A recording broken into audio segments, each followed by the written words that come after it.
Antarctica धरती का इतना बड़ा भाग है जिसमें एक साथ अमेरिका और भारत दोनों समा सकते हैं, लेकिन फिर भी वहां रहने को लोग इंटरनेशनल स्पेस स्टेशन से भी वर्स्ट बताते हैं।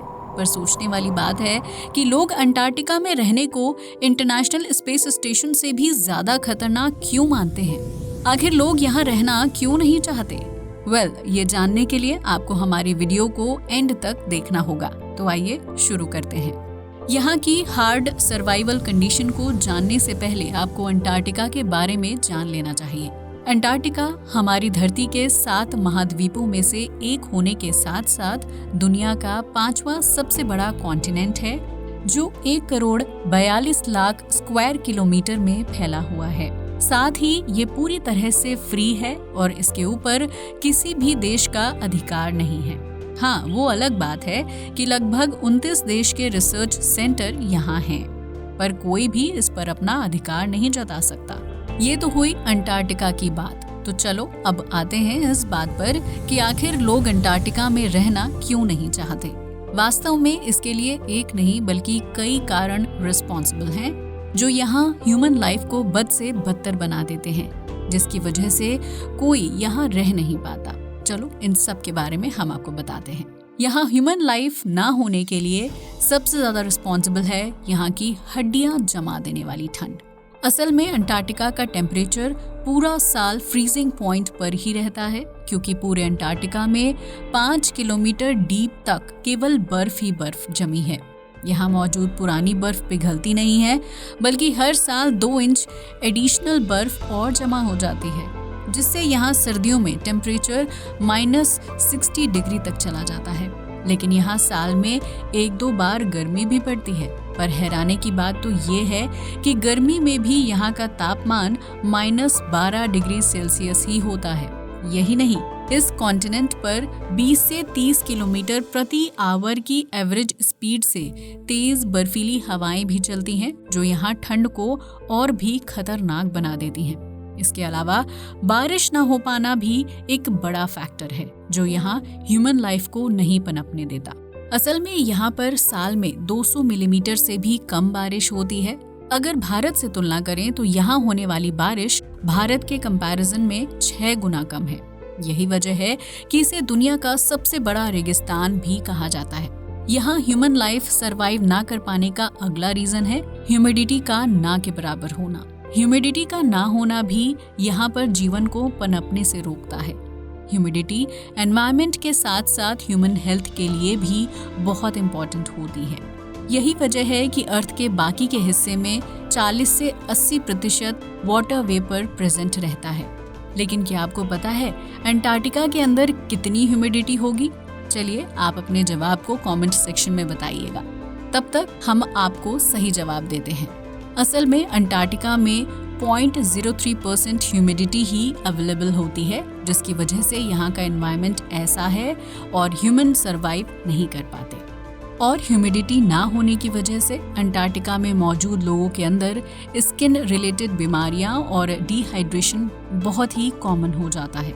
इसके अलावा एक और चीज है जिसके बारे में कुछ ज्यादा तो नहीं कहा जा सकता, लेकिन फिर भी ये यहाँ के लोगों के जीवन को प्रभावित करता है। ये है अंटार्कटिका यानी कि साउथ पोल का सी लेवल से काफी नीचे होना। यही वो फैक्टर है जिसकी वजह से अंटार्कटिका में इंसान नहीं रह पाते।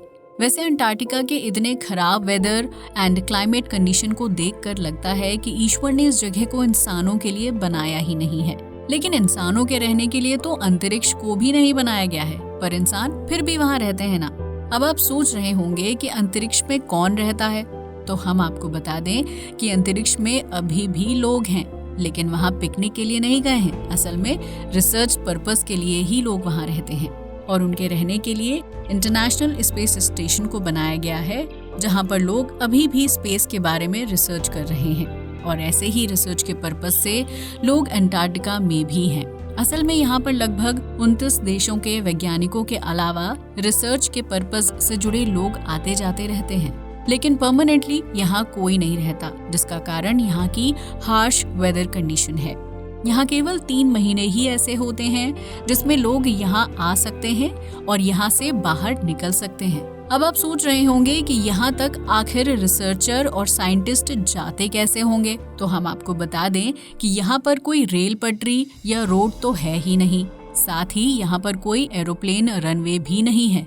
लेकिन तब भी हवाई जहाज से यहाँ रिसर्चर को पहुँचाया जाता है और इसके लिए रनवे उस चीज से बनाया जाता है जो यहाँ सबसे ज्यादा है, यानी कि बर्फ से। वैसे तो अंटार्कटिका में कई सारे देशों के रिसर्च सेंटर हैं, लेकिन इनमें से अमेरिका का रिसर्च सेंटर यानी साउथ पोल रिसर्च सेंटर सबसे ज़्यादा फेमस है। यहाँ पर अमेरिका के रिसर्च सेंटर बनने की कहानी भी काफ़ी दिलचस्प है। यहाँ 1954 में पहली बार लकड़ी से रिसर्च सेंटर बनाया गया था, लेकिन बर्फीले तूफान की वजह से ये कुछ ही देर में धराशायी हो गया। लेकिन यूएसए ने हार नहीं मानी और इसके बाद 1974 में यहाँ इग्लू की शेप में सेंटर बनाया गया। लेकिन अमेरिका का ये एक्सपेरिमेंट भी नेचर को पसंद नहीं आया और ये भी ज्यादा सक्सेसफुल नहीं रहा, क्योंकि सर्दियों में ये भी पूरी तरह से बर्फ से ढक जाता था और जिन 6 महीनों में यहाँ रात होती थी उस टाइम पीरियड में रिसर्च वर्क बिल्कुल ठप पड़ जाता था। फिर गर्मी आने पर इग्लू को बर्फ से बाहर निकाला जाता था, जिसमें टाइम और मनी दोनों वेस्ट होते थे। इसलिए 2008 में अमेरिका ने एक दूसरा तरीका सोचा और एयरोडायनेमिक शेप का हाइड्रोलिक पिलर वाला नया रिसर्च सेंटर बनाया। इसकी शेप एयरोडायनेमिक होने की वजह से इस पर बर्फ इकट्ठी नहीं हो पाती थी। लेकिन ऐसा नहीं है कि यहाँ बिल्कुल बर्फ जमा नहीं हुई, मगर फिर भी इसके नीचे से बर्फ को साफ करना इग्लू शेप के स्टेशन से बर्फ साफ करने से आसान हो गया। अब आप सोच रहे होंगे कि यहाँ आखिर रिसर्च होती किस चीज की है। असल में अंटार्कटिका में स्पेस रिलेटेड और एस्ट्रोनॉमिकल रिसर्च की जाती है। लेकिन सोचने वाली बात है कि जिस महाद्वीप में रहना नरक से गुजरने के बराबर है, वहीं पर लोग रिसर्च करने क्यों जाते हैं, जबकि धरती पर तो और भी बहुत सारी जगह हैं जहां रिसर्च आसानी से की जा सकती है। असल में इसका भी अपना एक कारण है जिसकी वजह से यहाँ पर 29 देश के रिसर्च सेंटर बने हैं। वो रीजन है इस कॉन्टिनेंट का रिसर्च फ्रेंडली होना, क्योंकि यहाँ पर कोई रहता नहीं है। इस वजह से साइंटिस्ट बहुत ही सावधानी के साथ यहाँ पर रिसर्च कर सकते हैं। साथ ही जो कंडीशन यहाँ इंसान के सरवाइव करने में सबसे बड़ी बाधा है, वही रिसर्च के लिए सबसे हेल्पफुल भी है। जी हाँ, हम ह्यूमिडिटी की बात कर रहे हैं। यहाँ पर ह्यूमिडिटी नहीं है, इसलिए आसमान बहुत साफ दिखाई देता है, जिससे वैज्ञानिक टेलीस्कोप से लाखों लाइट ईयर दूरी पर भी बहुत आसानी से देख पाते हैं। यही नहीं, हजारों साल पहले धरती कैसी थी, यहाँ का टेम्परेचर कैसा हुआ करता था, एनवायरनमेंट कैसा था, क्या पहले भी ग्लोबल वार्मिंग जैसी चीज थी? ये जवाब हमारे पास तो नहीं है, लेकिन ये सारे जवाब अंटार्कटिका में छुपे हुए हैं। जैसा कि हमने अभी आपको बताया कि यहाँ 5 किलोमीटर की मोटी बर्फ की परत जमी हुई है और हर साल 2 इंच एडिशनल बर्फ जम जाती है। इसलिए वैज्ञानिकों का मानना है कि इस बर्फ के अंदर वो सभी अनसुलझे रहस्य हैं जिनके बारे में हम जानना चाहते हैं और जिनकी जानकारी लेकर हम अर्थ को फिर से पॉल्यूशन और ग्लोबल वार्मिंग से बचा सकते हैं। इस जानकारी से हमें पता चल पाएगा कि पहले क्लाइमेट कंडीशन और एनवायरनमेंट कैसा हुआ करता था और किस तरह से धरती के टेम्परेचर और क्लाइमेट में चेंज आए हैं। चलो अब आते हैं उस बात पर जिसका जिक्र हमने वीडियो के स्टार्टिंग में किया था कि आखिर क्यों लोग अंटार्कटिका में रहने को इंटरनेशनल स्पेस स्टेशन से भी खतरनाक बताते हैं।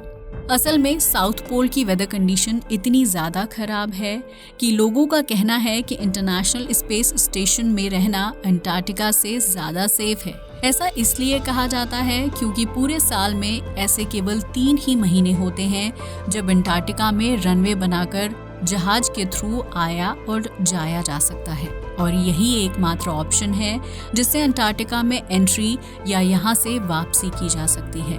जबकि इंटरनेशनल स्पेस स्टेशन में आप जा तो स्पेसक्राफ्ट से सकते हो, लेकिन अगर आपको कभी भी किसी भी सिचुएशन में वहां से आना हो तो आप किसी भी समय खुद को स्पेसक्राफ्ट से आकर समुद्र में लैंड करवा सकते हो। जबकि अंटार्कटिका में रहकर आपके पास ये ऑप्शन भी अवेलेबल नहीं होता। इसलिए कहा जाता है कि इंटरनेशनल स्पेस स्टेशन अंटार्कटिका से ज्यादा सेफ है। इसके अलावा दूसरी बात है यहाँ की वर्स्ट इंटरनेट फैसिलिटी।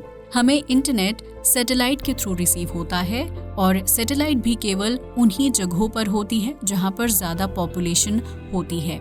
पर साउथ पोल तो धरती के एकदम साउथ पर है जहां पर लोग भी नहीं रहते, तो इसी वजह से यहाँ पर सैटेलाइट से इंटरनेट आने का भी ऑप्शन अवेलेबल नहीं है। यहाँ केवल कुछ ही सैटेलाइट ऐसे हैं जिनके सिग्नल साउथ पोल में आते हैं, लेकिन वो भी पूरा दिन नहीं मिलते। ये केवल 3 घंटे 50 मिनट के लिए आते हैं, इसलिए अगर यहाँ पर इंटरनेट का यूज करना है तो भी स्पेसिफिक टाइम का वेट करना पड़ता है कि कब सैटेलाइट वहाँ से गुजरेगी, क्योंकि केवल तभी इंटरनेट सर्विस मिल पाती है। और केवल यही 3 घंटे 50 मिनट होते हैं जिसमें साइंटिस्ट अपने रिसर्च डेटा को अपने अपने देश भेजते हैं और अपनी फैमिली से कनेक्ट हो पाते हैं, क्योंकि रिसर्चर भी तो इंसान ही हैं, उनकी भी तो अपनी फैमिली और फैमिली से जुड़ी रिस्पॉन्सिबिलिटी होती है। अब आप सोच सकते हो कि जहां आपको 24 घंटे हाई स्पीड 5G डेटा मिलता है, वहीं अंटार्कटिका में रिसर्च कर रहे हमारे वैज्ञानिकों को केवल 3 घंटे 50 मिनट पर बहुत ही धीमा इंटरनेट मिल पाता है। इसके अलावा अगर अंटार्कटिका में रहते हुए किसी रिसर्चर या वैज्ञानिक को कोई गंभीर बीमारी हो जाए तो उसके पास इंस्टेंट कोई इलाज अवेलेबल नहीं होता। हालांकि वहाँ डॉक्टर्स होते हैं, पर उनके पास सारे इलाज की फैसिलिटी नहीं होती, इसलिए वीडियो कॉलिंग के थ्रू फेमस डॉक्टर से उनको कनेक्ट कराया जाता है। लेकिन जैसा कि हमने अभी बताया कि इंटरनेट भी पूरा दिन अवेलेबल नहीं होता, जिस वजह से रिसर्चर और वैज्ञानिकों को काफ़ी ज़्यादा हेल्थ इश्यू झेलने पड़ते हैं। जबकि ऐसी सिचुएशन अगर इंटरनेशनल स्पेस स्टेशन में रहने वाले किसी वैज्ञानिक के साथ हो तो वो तुरंत ही समुद्र में सॉफ्ट लैंडिंग करके इलाज ले सकता है। तो ये सारी वजहें हैं जिसकी वजह से लोग अंटार्कटिका को इंटरनेशनल स्पेस स्टेशन से भी खतरनाक बताते हैं। वैसे आपकी अंटार्कटिका के बारे में क्या राय है, हमें कमेंट करके बताना ना भूलिएगा। साथ ही अगर आपको ये वीडियो अच्छा लगा हो और अगर आप हमारे चैनल पर नए हैं तो वीडियो को लाइक करके हमारे चैनल को सब्सक्राइब करना ना भूलें। आज के लिए बस इतना ही। जय हिंद दोस्तों।